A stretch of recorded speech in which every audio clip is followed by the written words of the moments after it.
กองแก้วธรรมละโตวัดหนองอับย่างตำบลสมพงษ์พมรินจะได้จัดเทศนาธรรมในมหาปรินิพพานสูตร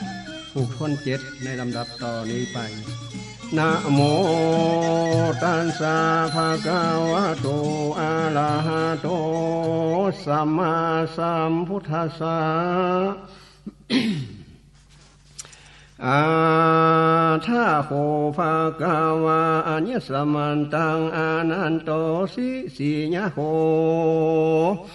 ปันนานันตาตุมหากังเอวามัสสะอาติตาวะทุกังปาวะจนังนาทีโนสันหาติโสโตจานังฟังลาโสโตจานะสัพพุริสะตังหลายมวลหมู่ที่มีศรัทธาปัสสาทะอยู่ได้ฟังยังสัทธรรมเทศนาดวงนี้แด่อันมีมาแต่มหาปรินิพพานะหามีปูปาลาสืบกันมาบ่ได้ขาดจักได้เทศนาหากมีมาอาทะโขภะกวาในกาลาขังนั้นสายพระตาถาคตเจ้าได้เรียกร้องหาอย่างพระอานันตะเข้ามาเฝ้าพระพุทธเจ้ากล่าวเจียนจาว่าโดกาลานันตะบางทีพวกท่านจักเกินวางป่าฝนจานาคือว่าพระศาสนาอันมีตถาคตล่วงลับไปแล้วเล่าอันของนี้ท่านทั้งหลายอย่าได้คิดอย่างนั้นเล่าธรรมวินัยอันใดอันเราตถาคตเทศนาแล้วปัญญัติแล้วแต่เราแก่พวกท่านทั้งหลายธรรมและวินัยอันนั้นนาเป็นศาสดา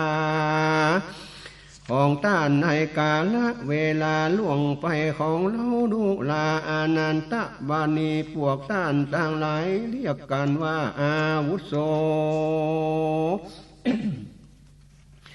แต่แด่ในกาลแต่ได้มาในกาลเวลาล่วงของเราก็บอกเคยเรียกกล่าวสันนี้แต่ใส่ควรเรียกร้องได้ตามมาไวยญาภิกขุในศาสนาหรือแก่กลัวก็เปิงที่จักเรียกว่าพันเตท่านผู้เจริญนะหรือว่าอาญสมาท่านผู้มีอายุดังนี้ใส่ผู้อ่อนกว่าได้ว่าอาหุโสกันว่าพระพุทธเจ้าพุทโธล่วงไปใดพระสังฆะใดจำนวนมาจำนงหมายจักก่อนคายสิกขาบางอย่างใดกันล่วงไปใดสังฆะโลงอาภมทันแก่สันตะภิกขุวาอันพระอานันตะกล่าวตุนพระพุทธเจ้านั้นว่าผมมาทันอันนั้นเป็นชะไหนสมเด็จพระผู้ในจัดไข่เก่าแก่สันนิเตภิกขุเปิงเก่าเทียนจาตามความผาธานาภิกขุต่างหลายอย่าได้กล่าวสั่งสอนอันว่าอันนาลำดับนั้นพาสัตตาสมเด็จพระกาวากอดตัดเรียกภิกขุต่างหลายมารับสั่งถวายว่าดูแลภิกขุต่างหลายอันว่าความสงสัยเคียงแค้นในพระพุทธาในพระธรรมในพระสังฆเจ้าในมรรคาคือว่าข้อปฏิบัตินั้นเราก็จักเพิ่งมีแก่ภิกขุรูปหนึ่งพวกท่านถามป้อยดีหลีบ่ทามีความร้อนใจในกาลไปหลังว่าอันพาตาทาคาตะเจ้าอยู่สะเพาะนาพวกเรานี่เรายังบ่อาจไต่ถามเราตถาคาตาเมื่อพาตาทาคาตาสัพตัสสาธนาสาตัสสลุเทศนาดังนี้แล้วภิกขุเหล่านั้นก็ปากันดักอยู่ครั้งที่1ที่2ที่3ตถาคตตรัสอย่างนั้นพวกภิกขุทั้งหลายเรา ก็ยังดักเงียบอยู่ดูลาภิกขุทั้งหลายบางทีพวกท่านบ่ใจถามเพราะพาลบในพาตาทาคาตะแต่ภิกษุผู้เป็นสหายก็จริงบอกแก่ผู้เป็นสหายพระสัสสะสัพพัญโยตัดอย่างนี้แล้วภิกขุทั้งหลายก็ปากันดักอยู่ในข่าวกณะขังนั้นต้านอนันทะได้นำมาสการกับไว้ฝ่าบาทายโพธิญาณว่าข้าแด่พาสุบานเป็นเจ้าวัดสะจันแต่เราบอกเคยมีข้าพระองค์สะเหลียวใจและเหลี่ยมใสภิกขุสังฆนะนาว่าความสงสัยเคียงแค้นนั้นนาในพระพุทธพระธรรมพระสังฆเจ้าในมักนักนันแต่เล่าแล้วขอปาทิปาตาบ่ได้มีแก่ภิกษุรูปใดรูปหนึ่งดูกาลาอานันตะท่านว่านั่นเพราะความเหลี่ยมใสตาทาคาตาก็ยังรู้ในข้อนี้ว่าอันความสงสัยในพระพุทธเจ้าพระธรรมพระสังในมรรคอันนั้นแล้วปฏิปตาบ่ได้มีมาแก่ภิกขุสังฆเจ้า500 โลกแต่บ่เศร้าบ่เสียดสลอฟ้ำก็ได้โสดามีอันบ่ตกต่ำตายเป็นผู้เที่ยงใดไปนาอย่าสงสัยลำดับนั้นนาพระตถาคตเจ้าก็ตรัสสั่งสอนแต่เล่าแก่ภิกขุทั้งหลายว่าหันทธานิภิกขเวอามันตญามิโววะจะธรรมาสังขาราอปมาเตนะสัมปมาเตทะโดลาภิกขุทั้งหลายบัดนี้เราขอเสียนต้านทั้งหลายว่าสังขารทั้งหลายทั้งปวงมีความเสื่อมไปเป็นธรรมดาพวกท่านทั้งหลายยังความบ่ประมาทเฮือถึงพร้อมแต่เฮือได้พระพุทธเจ้านี้ได้เป็นครั้งสุดท้ายของตถาคตในลำดับทับแต่นั้นมาพระสัมมาสัมพุทธเจ้าก็เข้าสู่ปฐมฌานออกจากปฐมฌานแล้วเข้าสู่ตุติยฌานออกจากตุติยฌานแล้วก็เข้าสู่ตติยฌานพระองค์ขานก็เข้าสู่จตุตถฌานออกจากจตุตถฌานนั้นแล้วพระตนพันเพียวก็เข้าสู่อากาสายตนะออกจากอากาสายตนะแล้วว่าอันพระองค์ก็เข้าสู่ที่อันวิญญาณัญญายตนะแล้วก็ออกจากวิญญาณัญญายตนะบ่เศร้าพระผู้เป็นเจ้าก็ทะลงเข้าสู่อากินจัญญายตนะแล้วก็ออกจากอากินจัญญายตนะแต่ใส่ก็ตรงเข้าสู่ได้เนวสัญญาแล้วก็ออกจากเนวสัญญาญาตนะสัมมาบัติแล้วพระสนเกี่ยวตถาคตก็เข้าสัญญาเวทานิญานิโรธในกาละขังนั้นนาโบโหติอานันทานาพระอานนท์ก็ได้ถามท่านพระอนุรุตถาบ่เศร้าว่าพระพุทธเจ้าเสด็จนิพพานแล้วเราจะได้หาท่านอนุรุตถากล่าวเจียนจาว่าพระพุทธชนพันเผ่ากำลังเข้าสัญญาเวทนิยตนิโรธายังอยู่กาลนั้นพระพุทธเจ้ากำลังเข้าสู่ลำดับมาคือออกจากสัญญาเวทนิยานิโรธแล้วมาตะลงเข้าเนวสัญญานาสัญญายตนะออกจากเนวสัญญาสมบัติแล้วพระตนเกี่ยว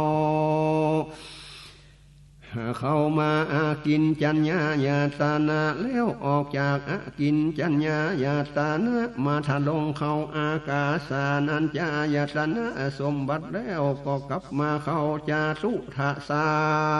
น ข เขาตติญาสานาออกจากญาตติญาสานมาถ้าลงเขาทุติญาสานว่าอันออกจากทุติญาสานแล้วมาเข้าปฐมสานาแต่แด่แล้วก็ปิกขึ้นมาเขายังตุติญาสานแลนะออกจากตุติญาสานแล้วนามาเข้าตติญาสานแล้วพระองค์ก็มาเข้าจาตุทาสานแล้วแม่นามันพระตถาคตเจ้านั้นก็ปรินิพพานในกาลกิจาลนาองค์จาตุทาสานั้นดีปาลินิปาพุทธเตภาข้าวันที่เมื่อพระสัมมาสัมพุทธเจ้าเสด็จเข้าสู่ปาลินิพพานในการเสด็จของพระสัทธาก็มีบางเกิดนะเกิดกองเป็นที่ว่าฟ้าล้วนร้องแผ่นดินเฟียนไว้วันน้องบ่ขาดคากองหาปินปาดบันเลือเสียงนั้นตัวห้องฟ้าล้วนร้องคืนคานเป็นมหาปังเมื่อพระพุทธเจ้าได้เข้าโสนิพพานมหาพรหมได้กล่าวเป็นคาถาว่าสัพเพวานิขีปีสันติดังนี้เป็นต้นความว่าสัตว์ทั้งหลายทั้งมวลยังต้องหน้าที่ร่างกายไว้ในโลกาแต่ว่าพระสัทธาผู้เป็นศาสดาหาผู้กะละผู้ใดเปรียบเทียมบ่ได้ในโลกนี้แต่ใสเป็นพระสัมมาก็เสด็จปรินิพพานาดังอันนาอย่างเท้าสักกะได้ตรัสกล่าวที่เป็นคาถาว่าอานิจจาวัฏสังขาราสังขารทั้งหลายนี่นะบ่มันบ่เรื่องโลกความเงืองวำวายเกิดขึ้นแล้วก็ดับไปบ่เสียสาการเข้าไประงับสังขารนิสัยเป็นสุดแท้ใดดีลีส่วนพระอนุลุทธะก็กล่าวคาถาคำมีว่านาหุอันสะสาปัสสะโสความว่าพระพุทธเจ้าเป็นเจ้าลมอัศสาสะปัสสะสะนันเล่าของพระพุทธเจ้าตั้งมันบ่วันไหวไปมากะตำพระโหราไทยปาลบสันสิได้แล้วมีจิตใจฟ่องแผ้วบ่หดหูดังมีมามีพระขันติอดการนักหนาความโป้นแห่งจิตนั้นนาได้มีแล้วว่าอันเหนือดวงปัสสิตอันดับไปดังอันดีลีฝ่ายพระอนันตะกล่าวเป็นคาถาวาตตาหาสียังสิงหาพิงสนะกังดังนี้แต่แด่พระสัมมาสัมพุทธเจ้าประเสริฐแต่เล่ากว่าสิ่งทั้งหลายก็เสด็จนิพพานไปแล้วว่าอันจริงบังเกิดอัศจรรย์เหตุนั้นเปิงกวงคนหัวปองเงาเงียบปอจะกิ้งเกียกไปมาอันว่าพระสัมมาสัมพุทธเจ้าเสด็จปรินิพพานแต่เราบอกไกลกาบรรดาภิกขุทั้งหลายนั่นนาที่ยังบ่ได้ปราศจากราคะกิเลสยังอยู่ภิกขุหมู่นั้นบางพวกก็ยกแขนทั้งสองร้องไห้กิ่งเกียกใดไปมาเหมือนบ่มีแข้งขาขาดแล้วเหตุว่าพระตนเกี่ยวเสด็จปรินิพพานาลำพังกล่าวเจียนจาว่าพระพุทธาเสด็จดีลานิพพานเดียวใส่ส่วนภิกขุผู้ใดปราศจากราคะมีสติสัมปชัญญะอดกันโดยธรรมสังเวชนั้นว่าอานิจจาวัฏสังขาราสังขารทั้งหลายบ่มันบ่เที่ยงโลบิดเบียงไปมา ทาโคอัญญาสมาอนุลุโธภิกขุอามันเตสีในกาลาขังนั้นต้านพระอนุรุทธะเทนเจ้า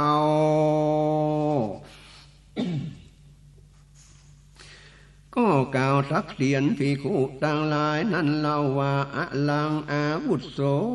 อย่าเลยอาวุโสท่านต่างหลายมาโสจา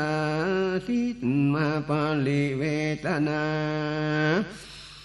วิตกะพวกท่านต่างหลายอย่าได้ไปเศร้าโศกมิประโยคอย่างใดนาอันพระสัทธาได้กล่าวไว้ก่อนแล้วนาการที่ได้จากไปปัดภาคจากของละของชอบใจต่างหลายมวลหมู่มันก็มีอยู่เราจะได้ของรักของชอบใจนี้อยู่แต่ที่ได้มาสิ่งต่างหลายนั้นนาในโลกอันเป็นปัจจัยแต่งแล้วย่อมแตกดับเป็นธรรมดาการที่จะพาธนาว่าขอไว้วอนสาว่าขออย่าทำลายนาดังอันบ่เป็นตานะสิ่งนั้นจักมีมาพวกเทวดาปากันมายกโสสาโสดใส่พระอานนั้นซะก็ให้พระอนุรุทธะศักดิ์ไสอันว่าพวกเทวดานั้นเป็นจะได้จากะทำในใจเป็นจะได้แต่นาท่านพระอนุรุทธะกล่าวว่าแกอนันตะมีอยู่เทวดาบางพวกบางหมู่สำคัญอากาศว่าเป็นแผ่นดินนาบางพวกก็สำคัญนักหนาว่าแผ่นดินนาเป็นแผ่นดินแต่ใส่บางพวกก็ร้องลำไห้ควันคางยกแขนสั่งสองต่างใส่เก่ากิ่งเกียกไปมาเหมือนบ่มีแข้งขาลำพันจะใจว่าฟาสัทธานอไทยนิปานเดียวปันฟาสะทาคาตะผู้มีจักขุเล็งหันก็มานิปานไปปันว่าอานะบางพวกนั้นปราศจากราคะมีสติสัมปชัญญะอุดกันอยู่ใดด้วยธรรมสังเวชแต่ใส่ตุเรามาอันว่าสังขารบทเลี้ยงมันนาเหตุสนั่นหมู่สัตว์ยังเพิงได้สังขารนินาแต่ทางใดตะโตปะลังไปนาแต่นั้นต้านอนุรุทธดานะพระอานันตายังกาละอาโนกาละเวลาหรือล่วงไปตลอดร้อยที่ยังเหลือหาหุบอยู่ท่านพระอาโนดุทะเจ้าก็มาฟูจะใครว่าโดลาอานันทะท่านจุงไปในเมืองกุสินาลาบอกแก่เจ้ามัลลกาสตาว่าพระพุทธาทาเสด็จนิพพานาว่าอันขอเจ้ามันละนั้นทราบแจ้งในท่านพระอนันตาก็มาของยังพาเสด็จนันตาว่ากษาถือเอายังบาทและจีวรไปสู่เมืองกุสินาลาโดยตนองค์เดียวแต่ใส่เตนะโคปนะสะมาเยในกาละข้างนั้นเจ้ามันละก็ประสุมจุมโนมากันสีนั้นสันทานขาลาวาโดยเรื่องปานินิพานแต่ใจพระอานันตะก็เข้าไปไกลที่เจ้ามันละได้ป่าสุมจุ่มนุ่มนาพระอานันตะก็กล่าวเจียนเจ้าว่าดูกาลาอาสีทาพระตั้งหลายบัดนี้พระมุนีนาสัมมาสัมพุทธเจ้าก็เสด็จเข้าสู่นิพพานไปในลอยที่ใกล้ลงโคด้านตั้งหลายมุ่งไปปานะปัญญาบัลลาที่มาพาสุมบันดาที่มาพาสุมกันที่หนึ่งมีกษัตริย์ลามีโอรสสุนิสา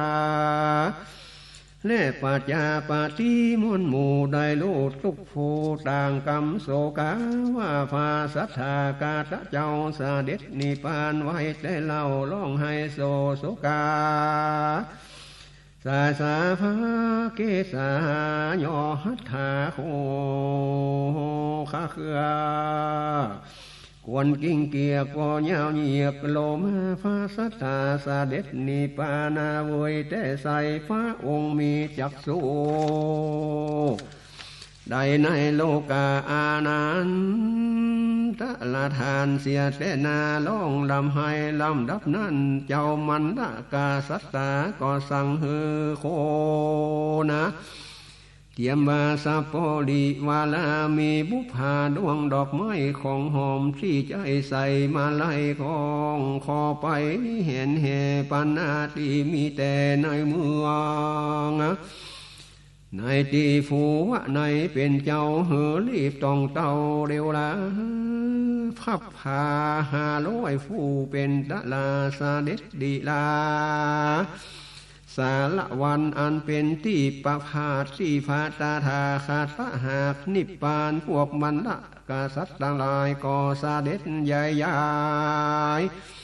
เข้าไปโซถึงตีปาทับอยู่แล้วก็สกาละปูจาโดยบุพภามาลาหลายเยี่ยงอันเป็นเครื่องสักการะปูจาจวนจันทาหอมหื่นวอปีติตื่นฟ้อนลำถวายก้องกองหลายเห็นแห่ตก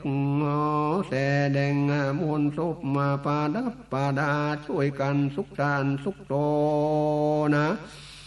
ที่ฝาดับตนสาลีละของพระบาทสำเร็จแล้วหากมวลละมวลเล่าจักทรงสมเปิงกวนถวายพระเพลิง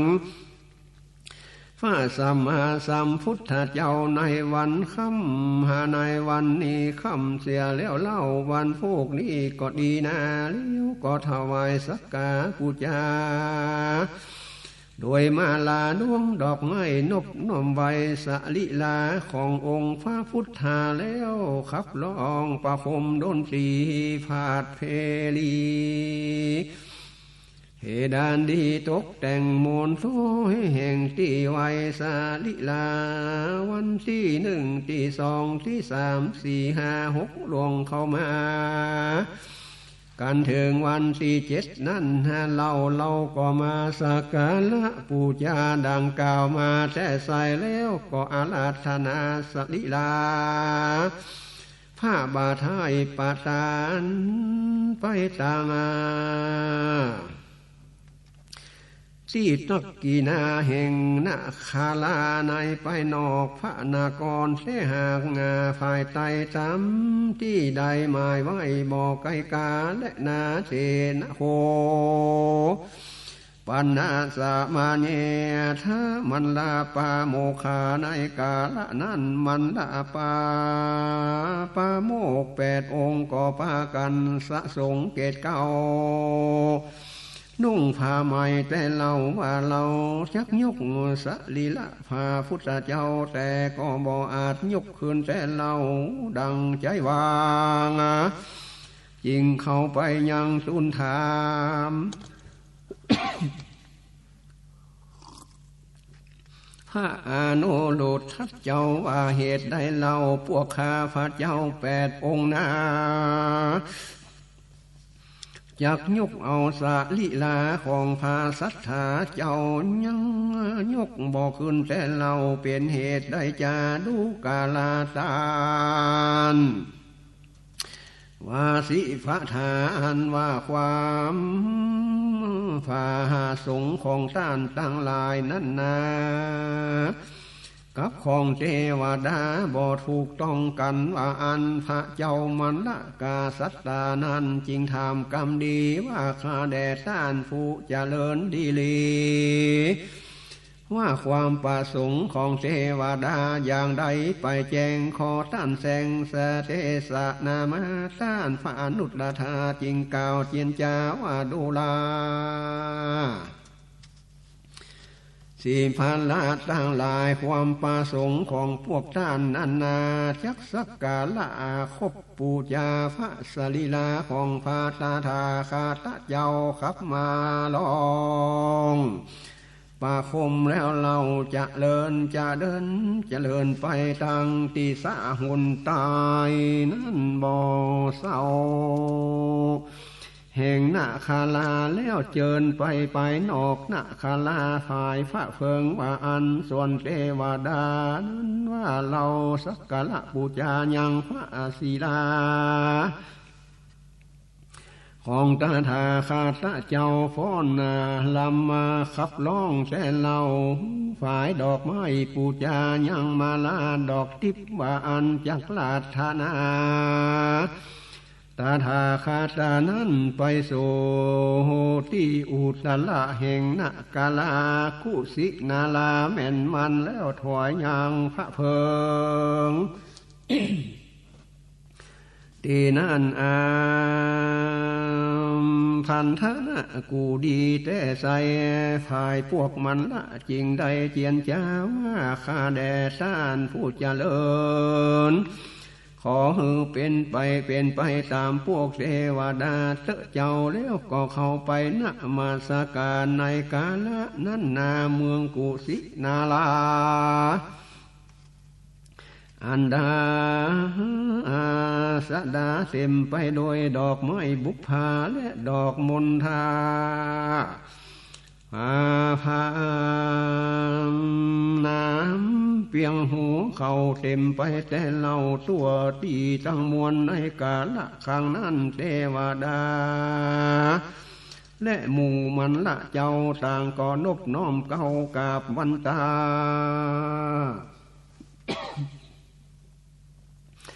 ปูจาสาลิลาของพระองค์ตาทาคาตาภายบุพามาลาดวงดอกเข้าตอก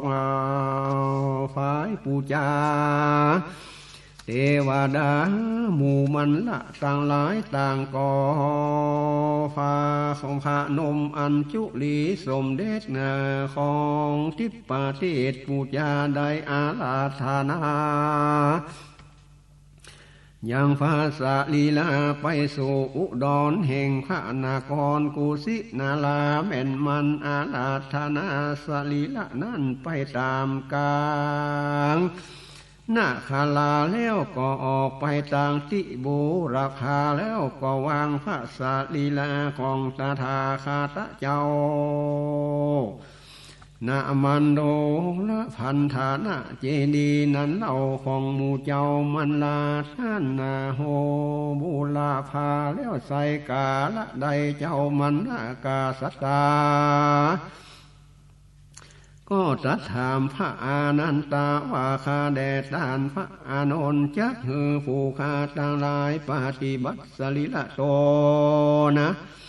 ขององค์พระสัมมาสัมพุทธเจ้าท่านพระอานนท์ก็ได้เล่าเจียนจ้าว่าดูกาลาอากาสันต่างหลายท่านเพิ่งกาตามปฏิบัติภาษีลีลาของพระสัทธาตาทะกาตะเจ้า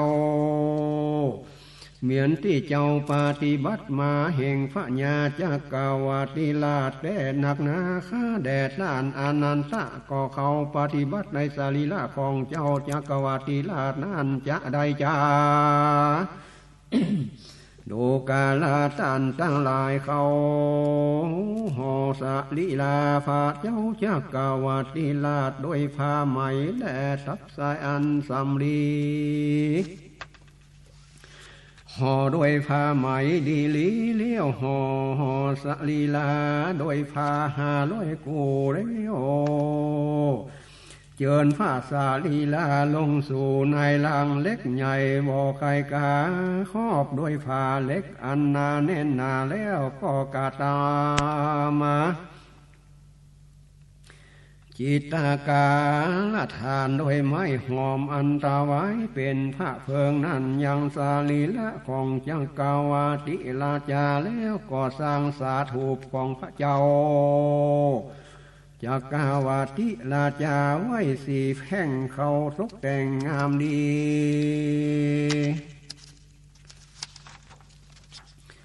มีด้วยภาการสันใดก็เปิงปฏิบัติไปของพระตถาคตเจ้าดังอันแล้วก็สร้างสาถูปของภาคสัทธาสัมมาสัพพัญโยนั้นไว้สี่แจงฟอเพียสกาละปูจาโดยบุพามาลาดวงดอกเขาตอกลำเพียนปูจาสาธุแล้วเวียนนาแต่ดิลีก็จะเป็นพาโยจานาแต่แก่คนและเทวดาในนานามาไปนาเทดีลีในกาละนั้นพวกเจ้ามันละก็มาสั่งอย่างบุรุษผู้ดีท่านตั้งหลายจริงเลียกามาสามลีไว้แล้วก็จัดแจงบอกเขี้ยวรีบเร็วลามาห่อด้วยฟ้าไหมยังสะลิลาอันตับด้วยสำลีอันนาซ้ำห่อด้วยผ้าอันใหม่แถมนา500 กูและอาลาธนาพระสรีละลงสู่ลางเล็กใหญ่อันเต็มไปโดยน้ำมันมีพร้อมโดยผ้าเล็กดีลียกขึ้นสู่จิตตกาทานก็มีด้วยภาการดังกล่าวมาแล้วเตนะโคปันนะสะมาเยอาญสมา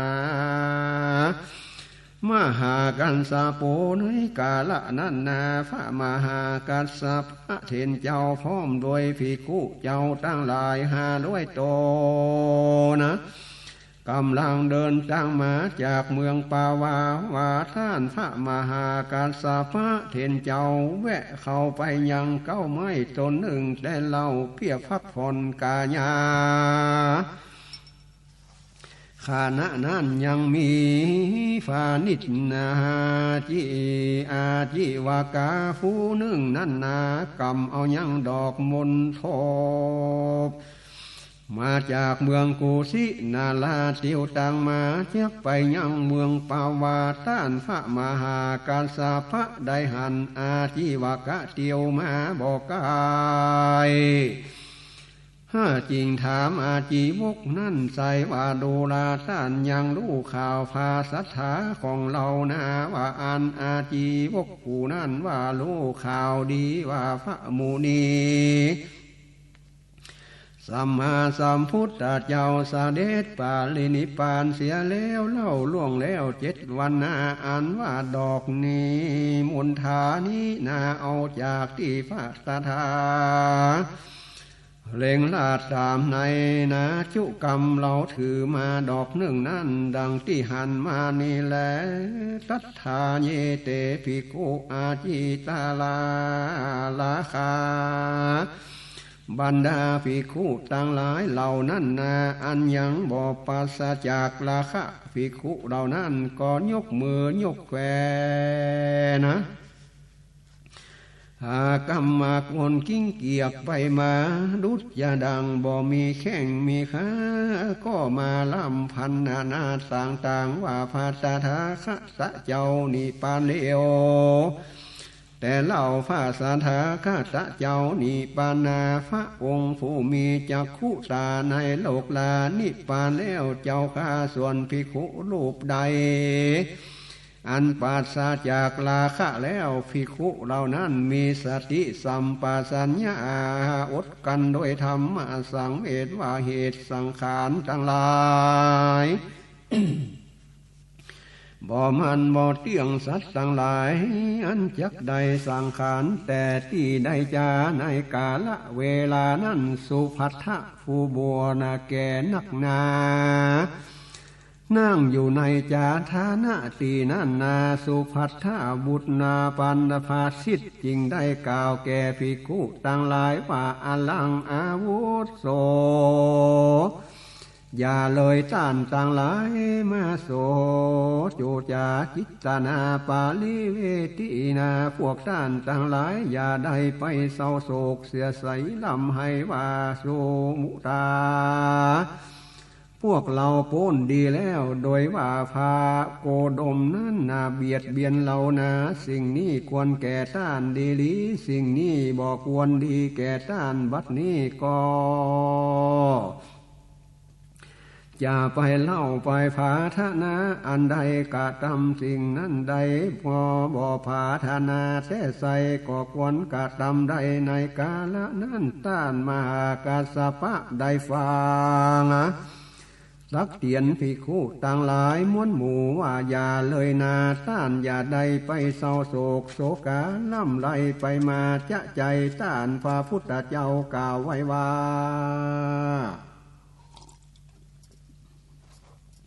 การปัดภาคจากไปที่ของรักของชอบใจนานาต่างๆต้องมีเหล่าลักกาเพิงใดของที่รักที่ชอบใจดีเลยในกาลที่ไหนมีหาบ่อใดสิ่งใดเกิดขึ้นแล้วใจอันนาปัจจัยตกแต่งมีมาย่อมแตกดับแต่นาเป็นธรรมดาดังนี้สายในกาลสมัยนั้นใดเวลามันละปาโมกสี่องค์เป็นสลาสะทรงเกษาเกตเก่านุ่งผ้าฝืนใหม่บ่เศร้าตั้งใจเอาไฟไปหือติดติตะกาฐานของพระผู้บานสัมมาสัมพุทธเจ้าไฟนั้นเล่าบ่อาจติดใดแต่ดีลีเจ้ามันละกาสัตตาจริงตูนถามต้านอาลุดหนุทะว่าพวกมันละสีโฟจักเอาไฟสู่จิตตกาธานะเป็นเหตุการณ์ไฟใดบ่ไม่ขอต้านใดใครจะต้านมหาอานุตลุทะเจ้าจริงบอกเล่ากัมมาว่าโดกาลาทาสีทาทั้งหลายว่าความประสงค์ของหมู่เทวดากับความประสงค์ของมันละบ่ต้องกันแม่นมันข้าแด่ท่านผู้เจริญนะความประสงค์ของเทวดานั้นเป็นอย่างใดจะดูกาลาท่านอันว่าความประสงค์ของเทวดาว่าท่านพระมหากษัตริย์พระพร้อมกับโดยภิกขุหมู่ใหญ่จะเดินไต่ตั้งมาจากเมืองปาลาจักมาหากุสินาลาอันว่าไฟนั้นเราบ่ติดจิตตกาทานจนกว่าต้านมหากัสสปะและปาลิวานะมาถวายบังคมพระบาททั้งสองของพระสัพพัญญูเจ้าด้วยมือของตนว่าอันกาละนั้นหมู่มันลาว่าข้าแด่ท่านผู้เจริญขอเฮอเป็นไปตามความประสงค์ของเทวดาเตเจ้าอัฏฐโคในกาละครั้งนั้นพระมหากาสปะเทนเจ้า ก็เข้าไปสู่มหากุฏาภัทธเจดีย์ดวงของพวกเจ้ามันละดีลีก็เข้าไปถึงจิตตกาธานะพระสัมมาสัมพุทธเจ้าก็กะทำจีวาละสาเลียงบาครั้งหนึ่งก็พานมอัญจุลีกะทำประทับสิน3 รอบไว้นบน้อมบันตาเปิงยังต่างพระบาทถวายอาภิวาทพระบาท2 ล้านส่วนภิกขุ500 ตนนั้นนาก็กะทำพาสะเวียงบาครั้งหนึ่งแต่ใส่พานมนอบไว้อัญจุลีหวานไว้กะทำประทักกีนาถวายบังคมพระบาททั้ง2เลี้ยวแต่ว่าพระมหากัสสปะนานากับภิกขุหมู่มวลมีบังก็คุมแล้วดีลีพาจิตตกาทานของพระสัมมาสัมพุทธเจ้าก็ลุกแต่เล่าหอแห่งนาเมื่อพระอาสะลีลาของพระสัทธาถูกเพลิงนะไม่อยู่พระอาไว้ยะมูส่วนใดคือว่าสาลีลาฟาและพระมังสะและพระนาหาดูและพระลาสิกาเต้าทานแลน ข้าเมาแห่งพระวัยยะส่วนนั้นบอกมีนาหรือแต่ภาษาลีลาแต่นาส่วนเดียวนาเท่าอันเนื้อเหมือนนา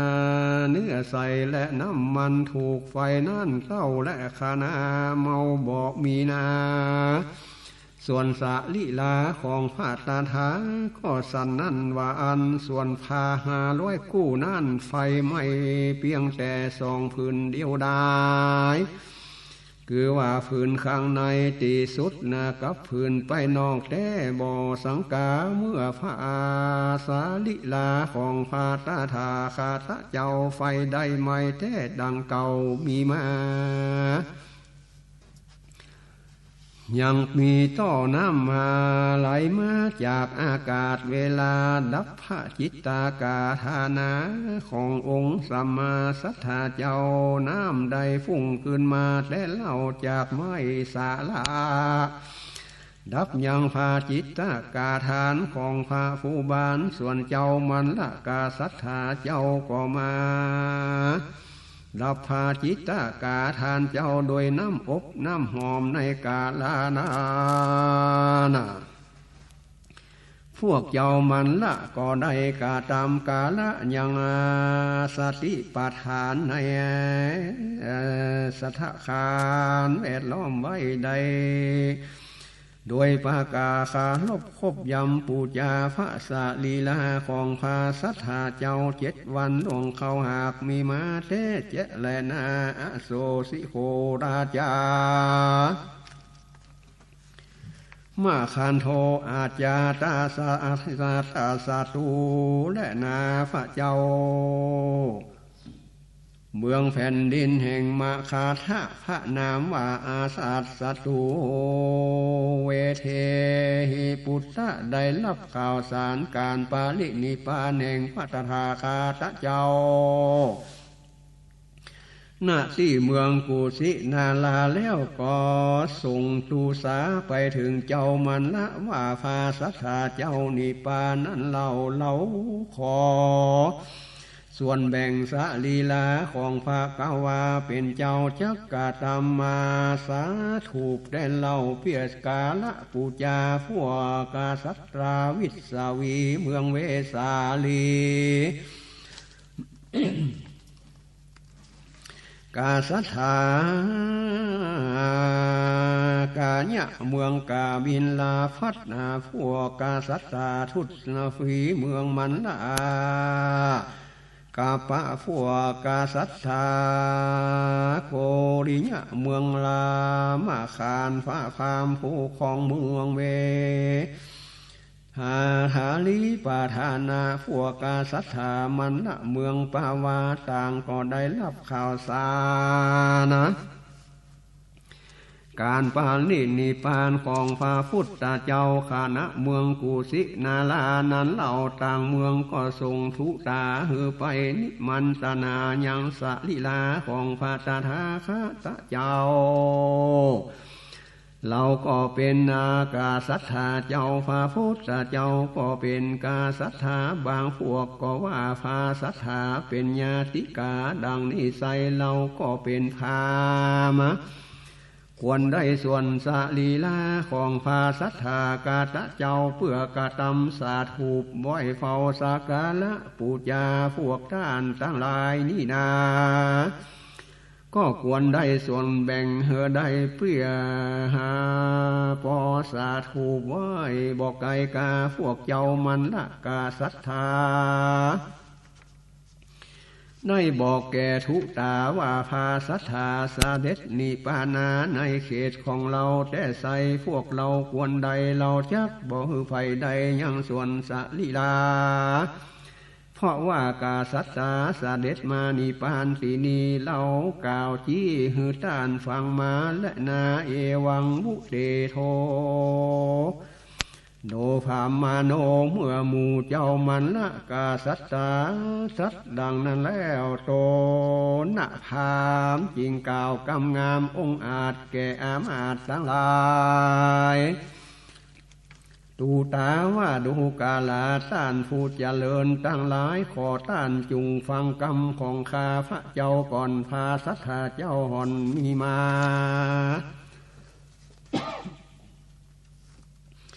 เมภาขันตีอดทนสรรเสริญขันตีการปะหัตปะหารเขียนคาเพราะส่วนสลีลานั่นบ่อนายักมีมาจะแลนาอันว่าภากาสัทธาผู้เป็นอุดมปุกกลาอันว่าขันตีแม่นมันเศร้าต้านทั้งหลายนั่นขัวนาพร้อมเพียงกันยินยอมแบ่งภาษาลีละนั่นแก่กาสัทธา8 กองเปี้ยจักใดสลองตัวที่ทุกแห่งเรามาแบ่งส่วนสลีลาพวกหมู่กะนาสุสาก็มาเตียนจ้าต้านกล่าวว่าขอต้านพามจุงใดแบ่งสลีลาของภาษาถาเท่ากันแต่แด่เฮอใดจุเมืองแต่บ่เฮอเสสาเมื่อนั้นโตสนะพามก็มาแบ่งสลีลาของภาษาถาเป็น8 ส่วนเท่ากันบ่นักบ่หน่วยส่วนใดโตธนะพามก็มาปาใสว่าดูลาต้านทั้งหลายขอพวกท่านจงเฮอพันนานะตองอันนั่นแก่ข้าเจ้าจักได้กาตำสาถูกไว้แล้วเล่ากาตำสักกาละปูจาเมื่อนั้นนากานะตุสาก็ได้เฮอทันนาตองภาษาลีลาแก่โตนะพามแล้วว่าอันเตอต่อมาฝ่ายพวกเจ้าโมลิญะนั้นเราก็ส่งตุสาเข้ามาเบียงปีลิก็สังกาได้ข่าวว่าภากาสัทธาสาดิษนิปนาตินีกุสินาลาตินีขอส่วนสลีลาอันว่าภาสัทธาก็เป็นหากาสัตตลาเราก็เป็นกาสัตนาเราก็ควรได้สลีลาของพระนอไทยโพธิญาณยักใดกะทำสันสัตถูปมาไว้เป็นที่ไวสกาละปูจาภายมันละกาสัตตาก็ได้ไขขีญาว่าส่วนสลีลาของพระตถาคตเจ้าเสียงเสียแล้วเล่าบ่เสษา เหลือแต่อังคารว่าอันพวกตูสานุตูดนั่นได้แต่พระอังคารไปโดยใจใสบ่เศร้าก็นำเอาพระอังคารนั้นเล่าไปก่อสาถูปเจดีย์ก็มีแลนาตะโตปะลังทัดไปนาพระเจ้าแผ่นดินตั้งหลายก็น้อมนำนาภาคกาไปต่างที่อยู่ไกลและอยู่ไกลก็ปากันได้ปีกปอกขึ้นไปสร้างยังสาถูปสลีลาของพระตถาคตเจ้าป่าเฮอคนตั้งหลายได้น้อมเก่ากราบปูจามีพระเจ้าแผ่นดินนคราลาถ้าลงพระนามหากอาจารย์ศัตรูและพระเจ้าเวสาลีเมืองเวสาลีและพวกกษัตริย์สากะญะใดเมืองกาปาลิเมืองกะบินนาวัตถุก็นำมากษัตริย์ทูลีนาเมืองงานละกัปปะและกาสัตตาโกริญะเมืองลามะคามพามมานาจารเมืองเวสาลีปัตตะและพวกกาสัตตาเมืองปาวาและพวกเจ้ามันละเมืองกุสินาลา ต่างก็ได้สักการะปูจาสังสาถูปไว้แต่นาในนักกาลาของตนว่าอันส่วนว่าโตสนะพามะก็กระทำสาถูปไว้ปูจาสะลองทุมาปาแต่บอเสสากาสัตตลาโมริญะณเมือง ปิพีดีวันก็ได้กระทำเหมือนกันสาถูกพระอังคารไว้ในพระนากรของตนบ่ขาดเป็นสรีระธาตุอังคารังในฟาสัตถูปายังปันนาสาลีละธาตุ8 แห่งหากมีมานับเป็น2 แห่งแต่และนาเกิดสาธุมาปันตะพะนาติโตธนะพามได้สร้างรวมเป็น10 แห่งบ่ได้ขาดเกิดสาธุพระอังคารอันโต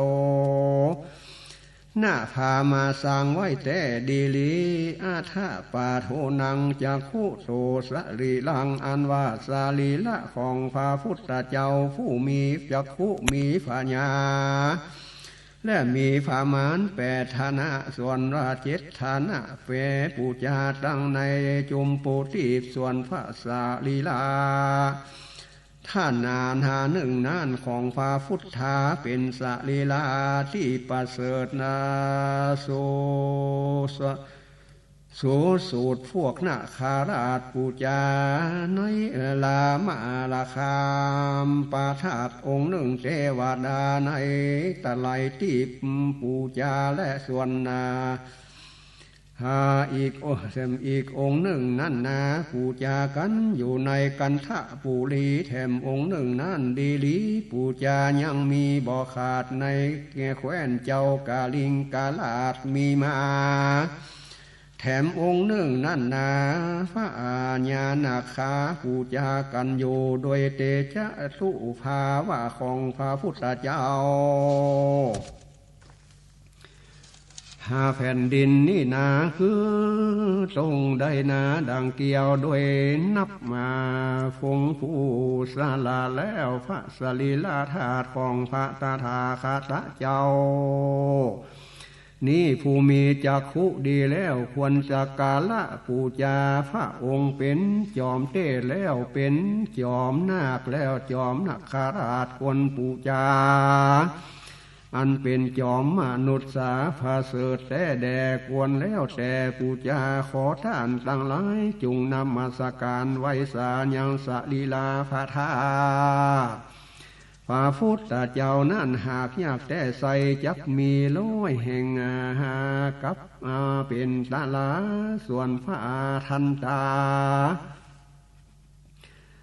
40 องค์บ